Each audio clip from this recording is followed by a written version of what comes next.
What's up, guys? Welcome back to Pick 6 with John and Nik, Week 12. I am Nik. I am John. John, was that Monday night game the best game you've ever seen? Holy cow, it's just nonstop. I think the longest drive was 4 minutes. The shortest drive was 45 seconds. That's how I like my football, fast and good.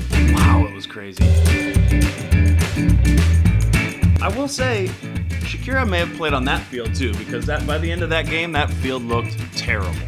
You know who I feel really good for? Who do you feel good Anyone that took our super locks of the week last week. Yes. The over and the early bet on the Chiefs at plus 3.5. Got it. You have some extra money to go spend on Black Friday. Maybe spend however you want. Maybe something nice for your lady in your life. Yes, or your mother. Or your mother. Which could be your lady in your life. Could be your lady in your life. Yeah, it's possible. Without further ado, John, I think we got a lot to cover this week. You ready to get to it? I'm down. Let's do it, baby. Here we go, folks. Thursday, Thanksgiving turkey. Y'all gonna stuff your face.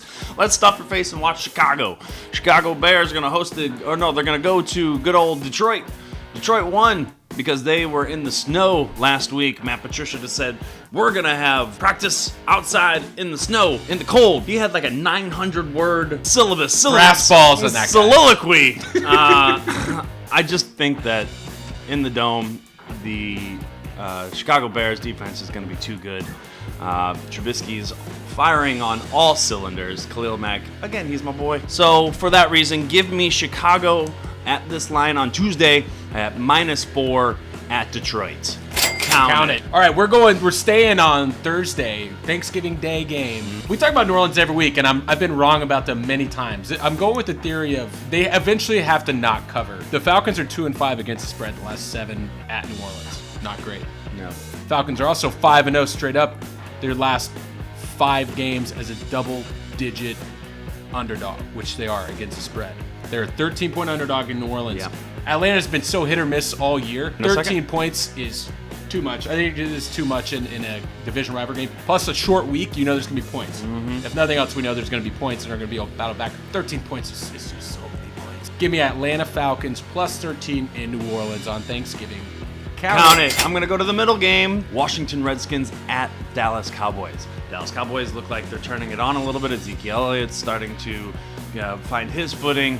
I think Dak Prescott knows who to throw to now. I don't know any of their names. Can you give me a name? Cole Beasley. Cole Beasley. There's one. Amari Cooper. Amari Cooper, yeah. Gallup. No, the Gallup is on Rams, huh? Nah, who cares? Whatever. Poor Washington Redskins. Last week, they did not start with the lead, but they actually came back and led the game for a second. First time this season, but they lost. And they also lost Alex Smith. Poor guy. Who do they have as their backup quarterback? Good old Colt McCoy from the good old Texas Longhorns, former Texas Longhorn quarterback. Dallas Cowboys are going to underestimate the Washington Redskins, so go ahead and give me the Washington Redskins plus 7.5 at Dallas Cowboys. Count it. All right, we are going to Friday slate of games. College football, baby. We got the number 6 Oklahoma Sooners going to the number 9 West Virginia Mountaineers. Oklahoma's coming in as 1.5-point underdog. I thought this stat was pretty crazy. Oklahoma is 19-0 their last 19 games on the road. West Virginia can be a pretty tough place to play. We know it's kind of weird because it's after Thanksgiving. But they've clearly shown that they can win on the road. And they're right now a 1.5-point favorite. That's pretty close to a pick. I'm not worried about it. I think Oklahoma can win pretty big here. There's going to be a ton of points scored. It's going to be just a smorgasbord of points. Right. Kyler Murray gets invited to the Heisman Trophy if he's not already after this game because he's going to go off. Give me the Oklahoma Sooners in West Virginia. Oklahoma minus 1.5. Count it.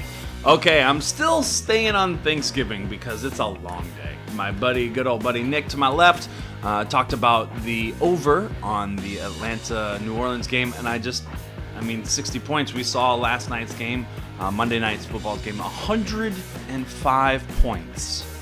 105 points, the third most points scored game of all time. So go ahead, take the over because it's a night game. They're gonna be throwing like crazy. They're in a dome. There's no weather. Short rest. No game planning. They're nothing. They're just gonna whiz it. No defenses. Who's got defenses? Nobody's got defenses. No one. Over 60. Atlanta and New Orleans. Count it. All right, we're going to the Apple Cup. Mike Leach is just on such a tear this year. They're 10-1. The guy's hilarious. I listened to Mike Leach read an encyclopedia. He's probably got a good story about everything that comes in there. Washington State this year's actually, they're 10-1, they're 10-1 in the last 11 against the spread. Washington is 0-6 against the spread. So they're a little bit overvalued there. The biggest thing of this, I'm calling this game Mr. Movember. Reason being Gardner Minshew. If you haven't seen him, he's got a sweet stash going. They're a 3-point favorite at home. Apple Cup, a lot of points, but give me the Washington State Cougars -3 at home.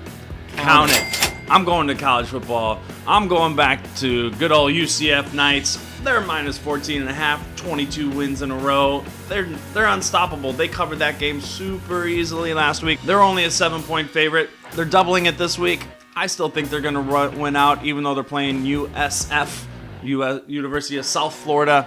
Who is that? It doesn't matter. Give me UCF -14.5 against USF. Count it. See, we got to cover this game because we only talk about the games you want to watch. We got number 4 Michigan going to Ohio State. Michigan's a 4-point favorite at Ohio State. Jim Harbaugh, people wanted him out the door, but now it's turned around where people are ready for Urban Meyer to get out. Ohio State's 1-6 against the spread. Their last 7 against Big Ten teams. Michigan 10-0 straight up in their last 10 with their winning margin of 26 points. This could be Urban Meyer's last game. I don't think he'll necessarily get fired, but I think he's ready to go. He looks terrible out there. Like maybe he's just a big baby. That could be one of them. Doesn't like losing. He doesn't know how to lose like a winner. Winners know how to lose. He's not. He's not. He's a big baby. I think he's out. And I'm happy because I'm not a big fan of his, obviously. You can tell. The numbers are saying here, take Michigan. I feel way more comfortable with that Michigan -4 ticket and Jim Harbaugh and the fellas. So give me Michigan -4 at Ohio State.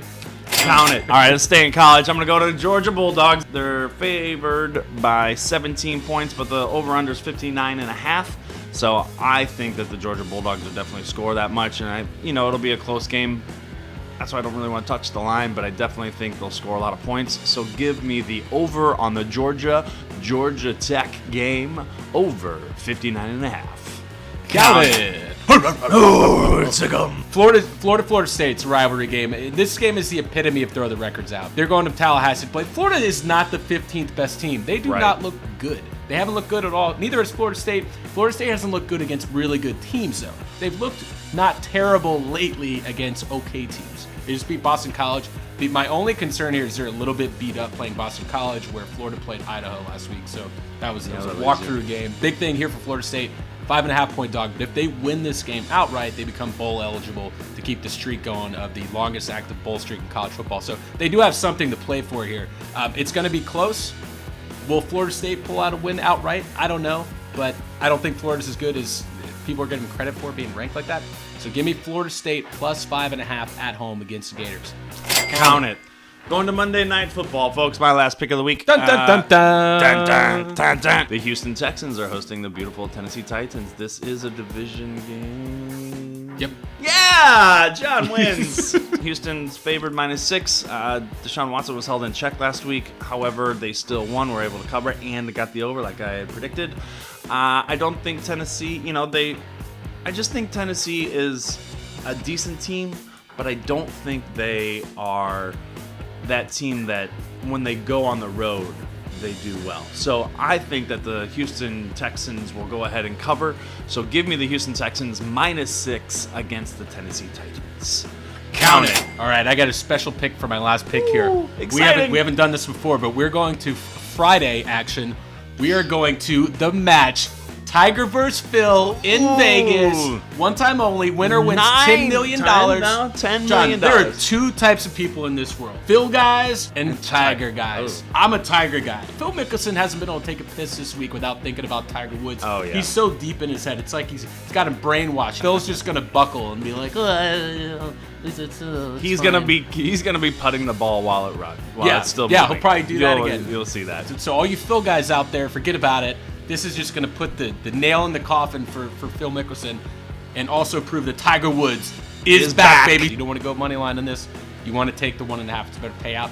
So give me the match, Tiger versus Phil. Tiger Woods, T-dubs, -1.5 against Phil. Count it. Woo! John, exciting. That is it for week 12. Branched out. Yeah, we're talking about golf, baby. What other betting show about football gives you golf picks? None. Not many. How do you feel about your picks this week, John? I tore up my paper, so Vote of confidence. Great. I feel great. You guys, you'll be ready. I feel really good. I'm going to be eating turkey Thanksgiving, watching all these games with some money on it. Yeah. And it's a win-win. It's a happiness hedge because even if you lose your bet, you're still filling your face with food. Non-stop football all day. All day. From and East Friday. Coast to West Coast. It'll be all football, all Thursday, all Friday. The holidays are upon us, folks. Yep. So get those picks in. Make sure to subscribe. We still have 5 episodes left for you this season. Our wonderful co-host John here is going to be on a temporary leave of absence. He will be checking in via satellite. It'll be amazing. It'll you guys be amazing. will love it. His rock solid picks, the College Nostradamus, will still be around. We'll have some gusts circling in and out. So make sure to subscribe. Let us know who you got on Twitter and Instagram. Happy Thanksgiving to everyone out there. Thank you so much for watching the first 12 episodes. We got more coming at you for week 12. Pick 6 with John and Nik. I am Nik. I'm John. Peace.